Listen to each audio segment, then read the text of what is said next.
정책이 신뢰를 가져야 되는데 맞아요. 이게 자꾸 바뀌다 보니까 조금 막 혼란스러운 것 같거든요.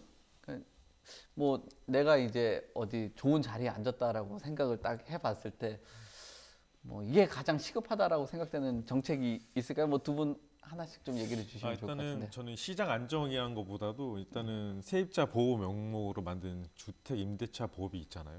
이 보호법이 이 부동산 침체기에 돌입하면서 어쨌든 집주인들도 공격하는 또 양날의 검이 되기도 해요. 왜냐하면 최근에 이제 뭐 부동산 비나가 전세값이 떨어지니까 이제 중도 해지를 요구하거나 중도 해지 비밀로 어떤 실리를 취하는 임차인들이 생겼거든요. 그래요? 그래서 이 집주인들 사이에서는 이 임대차 보호법이 3세 임대인이 좀 압박하고 전세 시장에 좀 혼란을 가져오는 압법이라 이렇게 말하고 있어요. 그래서 이 임대차 보호법은 제6조 2항이 가장 큰 문제인데요. 이 무시적 계약 갱신 청구 사용에 따른 갱신은 언제든 계약을 해지할 수 있고 3개월 지나면 효력이 발생한다. 그래서 갱신권을 사용해 2년 연장 계약을 했어도 세입자는 언제든지 중도 해지할 수 있고 집주인은 보증금보다 이사 갈 수 있다는 의미인데 이 경우에 계약 중도 해지 시에 발생해서 중개 수수료도 임대인이 돼야 되는 그런 경우죠. 그래서 이런 부분도 좀 정부도 그렇고 법을 만드시는 국회의원님도 그렇고 뭐다들 좀 그러니까 너무 딱 단편적인 거 하나만 보고 또 문제가 좀 이렇게 좀 제가 좀 이렇게 말하면 좀 너무 앞만 보는 그런 법을 만들어서 부동산 시장을 자꾸 그러니까 혼란을 초래하는 것들이 상당히 많기 때문에 2023년 지금 어쨌든 다시 모든 걸 다시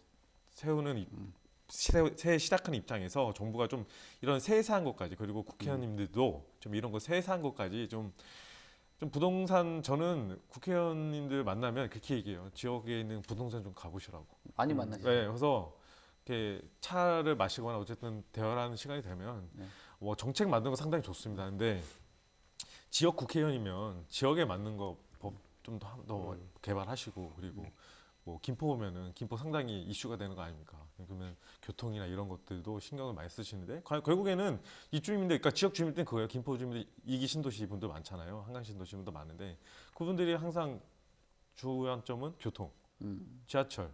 그러면은 부동산이 왔다 갔다 하니까 가격이 왔다 갔다 하니까 이 부분에서 그래서 부동산이라던가 아니면 지역 주민 만나서 표 이제 총선이지 않습니까? 2024년 총선인데 가면 구석구석 돌아다니면서 부동산이나 이런 부분도 국토위에 계신 분도 계세요. 지역에는. 그래서 그분들 얘기하는 거는 부동산 가서 한번 얘기 들어보면 방향성이 보이실 거다. 진짜 몇 마디만 얘기해 보면 그런 얘기 항상 하고 있거든요. 그래서 이런 부분들이 좀 더 법을 만드는 것도 상당히 고민을 많이 해야 된다고 생각해요. 부동산 잘못 들어갔다가 괜히 아파트 사라고 그럴까봐 겁나서 못 들어가는 거 아니에요? 저는 이 집통을 사랑합니다. 그 유니언님께서 혹시라도 이제 정책을 내가 이제 설계할 수 있는 사람이다라고 하면은 뭐 한번 좀 개선해 보겠어요?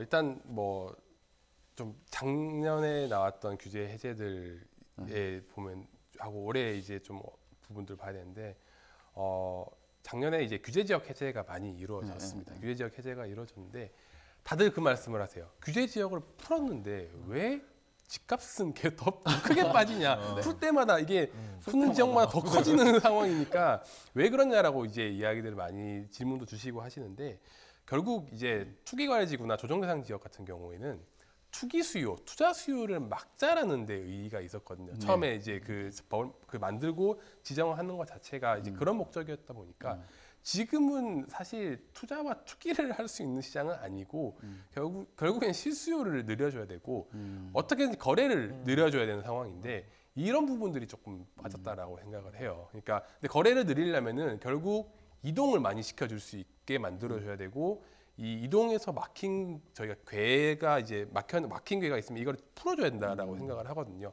저는 지금 생각하는 것 중 하나가 뭐 지역별로 좀 차이가 있겠지만 9억 초과 1주택자 같은 경우에는 저기 1금융권에서 전세 대출을 받을 수가 없습니다. 지금. 네, 그렇다 보니까 서울에서 만약에 뭐 어떻게든지 이사를 하기 위한 그런 이슈가 발생을 했어요. 개인적으로. 그렇게 했을 때 다른 집에 전세를 들어갈 수가 없고 무조건 월세로 들어가야 돼요. 아니면 이 집을 팔고 가야 되는데 다들 지금 이 집은 안 팔고 싶은 거예요. 내가 살고 있는 집 안 팔고 싶고 그런데 떨어졌으니까 팔기 싫은 거죠. 이제 잡아두고 싶은데 어떻게든 이사는 해야 돼요. 그러니까 뭐 이동을 할 수가 없는 상황이 되어버린 거거든요.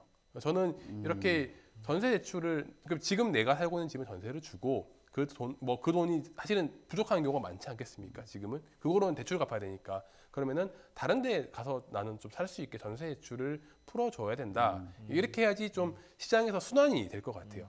사실 자가 수요는 무조건 자가로 들어간다라는 인식을 좀 깨고 자가도 언제든지 임차 수요가 될 수 있고 또 하나의 임차 공급자가 될 수 있다라는 그런 생각들을 가져서 그걸 좀 풀어줄 필요가 있지 않을까 생각을 하고요. 그러면 좀 거래 측면에서도 뭐 매매 전세 다 좀 늘어날 수 있지 않을까 생각을 합니다. 아, 공감합니다. 내가 딱 느낀 거는 굉장히 여기 유니언님 말씀하신 디테일하다. 여기도 또 디테일하시고. 그러니까 맨날 보면 뭐 규제 완화, 공급 확대 뭐 이거 너무 막 추상적이잖아요. 근데 이게 굉장히 디테일한 얘기 들으니까 진짜 지금 심각하네요. 그 아까 얘기하신 것처럼 임차인이 어떻게 보면 임차인이 지금 칼을 들게 된 네, 그런 상황이 돼 버렸고 네. 말씀하신 것처럼 주거 이전이 예전 뭐 투기 억제나 이런 건데 뭐 자유롭게 주거 이전을 못 하다 보니까 참 제일 중요한 것 같아요. 진짜로 현장에 보면은 진짜로 이게 난 중산층에서 좀 더 올라가고 싶은 생각이 갖고 계시잖아요. 어쨌든 월급쟁이들도 좀 더 집 두 채 갖고 자기도 이제 좀 월세라든가 어쨌든